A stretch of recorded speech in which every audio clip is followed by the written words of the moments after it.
In the quiet town of Hyde, Greater Manchester, England, death was a familiar visitor. But no one suspected that the man who comforted the dying, the man who signed their death certificates, shook the hands of grieving families, and prescribed their final doses of medicine, was the very reason they were dead. This is the story of Dr. Harold Frederick Shipman, a trusted family physician, a father, a husband, and one of the most prolific serial killers in modern history. Hyde was a small, peaceful community, the kind of place where people left their doors unlocked and doctors made home visits with a comforting smile. And no one embodied that trust more than Dr. Shipman. He wasn't flashy or arrogant. He wore thick glasses, spoke softly, and treated his patients like family. For the elderly of Hyde, he was more than just a doctor. He was a friend, a listener, and for many, the last face they ever saw. Between 1975 and 1998, Harold Shipman built a reputation as one of the best general practitioners in the area. He ran his own clinic on Market Street, the surgery, where hundreds of patients relied on him for care. But behind the sterile white coat and calm voice lay something much darker. Over 200 people would lose their lives at his hands, and for nearly 2 decades, no one saw it coming. Harold Shipman was born on January 14, 1946, in Nottingham, England, the middle child of a working-class family. His father, Harold Shipman Sr., was a lorry driver. His mother, Vera, was strict, protective, and immensely proud of her son. Vera Shipman's influence would shape Harold's entire life, and eventually, his crimes. As a boy, Harold was quiet and intelligent, but withdrawn. He excelled academically and was fiercely competitive. He wasn't content with being good. He needed to be the best. And when his mother fell ill with cancer, the course of his life changed forever. At just 17, Harold watched his mother's slow decline from lung cancer. Her pain was severe, but her doctor, a kind man who made home visits, eased her suffering with regular morphine injections. Young Harold watched closely as the drug brought his mother comfort, peace, and eventually death. He saw the power the doctor had, the power to control life and death with a simple injection. When Vera died, something inside Harold hardened.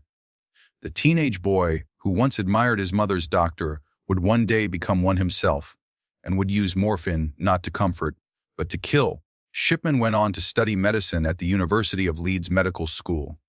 By all accounts, he was bright, efficient, and ambitious. But he was also arrogant, believing himself superior to his peers. After qualifying in 1970, he began working as a junior doctor in Pontefract General Infirmary. There, colleagues noticed strange behavior. Shipman was often tired, distant, and at times erratic. In 1975, his secret unraveled.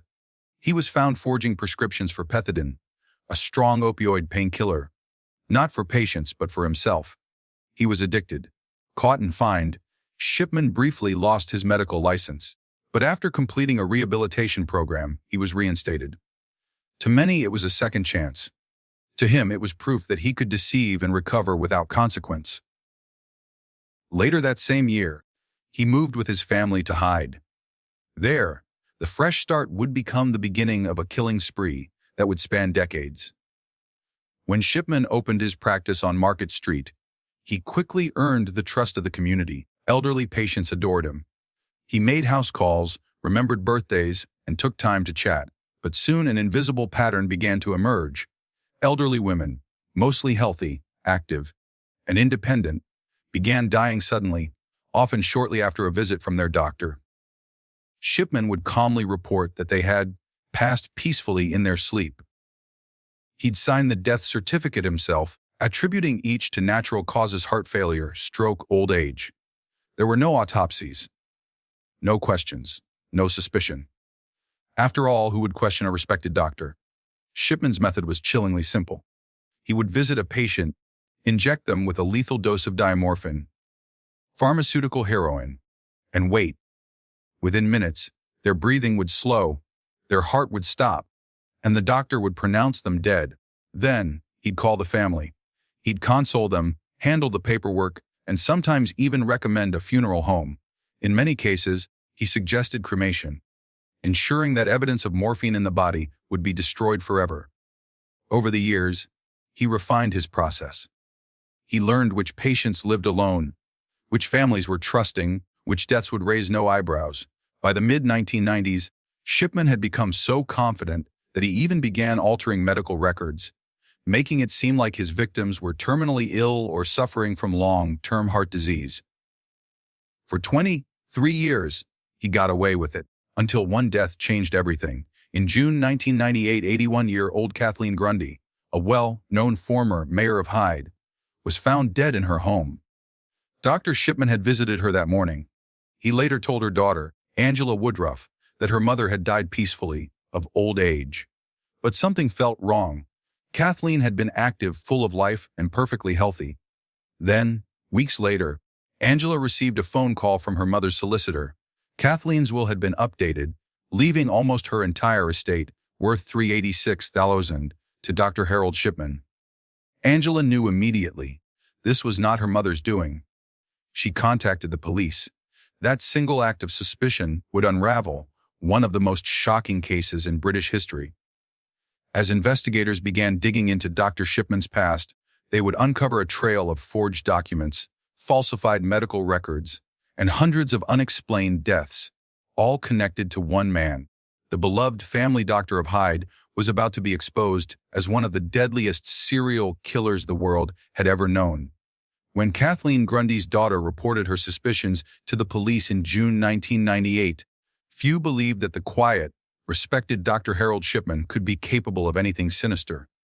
He was, after all, the town's most trusted physician, the man who had delivered babies, treated illnesses, and offered comfort to the elderly for decades. But Angela Woodruff was persistent. She knew her mother, and she knew something wasn't right. When detectives examined Kathleen Grundy's will, they were immediately struck by how poorly it was written. It was typed, unusual for an elderly woman who had never owned a typewriter.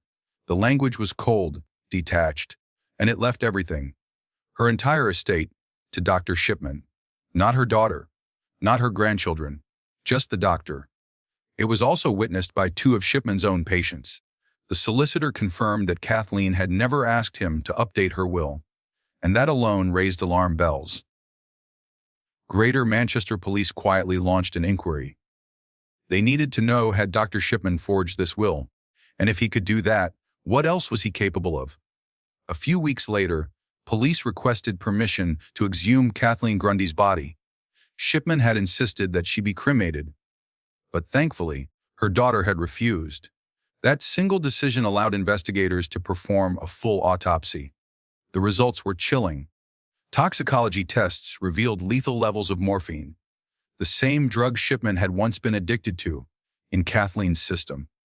The conclusion was undeniable. She had been injected shortly before her death. There was no peaceful passing. It was murder. The police moved fast, but quietly. They placed Shipman under surveillance, collecting evidence, watching his clinic, and reviewing his patient records. They noticed an alarming pattern, an unusually high number of deaths under his care, far above the average for a general practitioner. Many of those deaths followed home visits. Shipman had signed most of the death certificates himself, often claiming old age as the cause. Detectives began contacting the families of the deceased. Their stories were eerily similar. Each told of a beloved relative, often elderly but healthy, who had died suddenly, right after a visit from Dr. Shipman. As investigators searched his home and office, they discovered his computer records, a goldmine of evidence. Forensic experts found that Shipman had altered medical files after his patients' deaths. In many cases, minutes after a patient had died, he'd accessed their record and added notes, claiming they had been ill, frail, or suffering from heart disease. It was a calculated effort to make their deaths seem natural. He had done this dozens, perhaps hundreds, of times. On September 7, 1998, police made their move. Harold Shipman was arrested at his home on suspicion of forging Kathleen Grundy's will and murdering her with a morphine injection. When officers entered his house, they found a typewriter, the same model used to create the fake will. They also found jewelry belonging to many of his deceased patients and thousands of pages of falsified medical notes. It was clear this was no isolated incident. This was the work of a serial killer. Shipman's trial began on October 5, 1999, at Preston Crown Court. He was charged with 15 counts of murder and 1 count of forgery, though police believed his true number of victims exceeded 200. The courtroom was packed. Reporters, grieving families, and colleagues all waited to hear how a trusted doctor could have become one of history's most prolific murderers. The prosecution laid out a devastating case. Shipman had injected his victims with lethal doses of diamorphine, falsified their medical histories, and often suggested cremation to destroy evidence. They presented testimony from families, forensic experts, and handwriting analysts. They even played Shipman's interviews with police. His calm, emotionless denials haunting in their precision. Throughout the trial, Shipman showed little emotion. He denied everything, insisting that his patients had died of natural causes and that the will forgery was a misunderstanding. But the evidence was overwhelming. The morphine levels, the forged documents, the altered computer files, the sheer number of unexplained deaths. After 6 days of deliberation, the jury delivered its verdict guilty on all counts. Harold Shipman was sentenced to life imprisonment with the recommendation that he never be released. When the verdict was announced, the scale of Shipman's crimes began to come into focus. A later public inquiry, the Shipman Inquiry, led by Dame Janet Smith, estimated that he had murdered at least 215 patients and possibly as many as 250. The victims were overwhelmingly elderly women, often between the ages of 60 and 90, though a few men and younger patients were also among them. Most were killed with morphine, administered during routine visits. Many were found sitting in their favorite chairs, still wearing their glasses, as though death had come in the most ordinary moment imaginable. The question that haunted Britain was simple: how could this happen for so long? The answer was complex. At the time, doctors in the UK were allowed to sign their own patients' death certificates. There was no system for tracking mortality rates between practices, and few questioned a physician's judgment. Shipman had exploited every weakness in the system, manipulating trust, paperwork, and the assumption that a doctor's word was final. He was killed in plain sight, protected by the very authority meant to save lives. In prison, Shipman remained defiant. He refused to admit guilt, refused therapy, and refused to explain his motives. Psychologists described him as narcissistic, controlling, and devoid of empathy. He believed himself untouchable, even behind bars. But as the years went on, his confidence began to fade. His medical license was revoked, his wife stopped visiting, and the public outcry against him grew louder. By 2004, he was a broken man.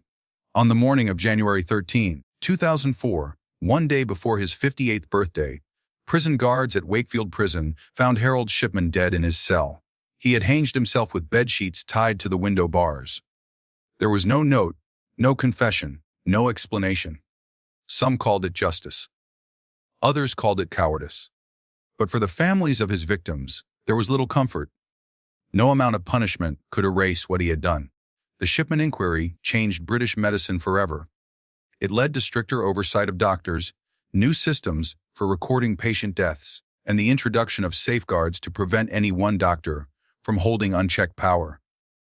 In the years since, the name Harold Shipman has become synonymous with betrayal, the doctor who destroyed the very foundation of trust between patients and physicians. He was the healer who brought death, the caregiver who killed out of arrogance, control, or something darker still. No one truly knows why. Between 1975 and 1998, Dr. Harold Shipman quietly murdered more people than any other serial killer in modern times. He didn't use weapons, masks, or fear. He used trust. His victims invited him in, believing he was there to help. And that is perhaps the most terrifying truth of all. Sometimes evil doesn't hide in the shadows. It wears a white coat and carries a stethoscope.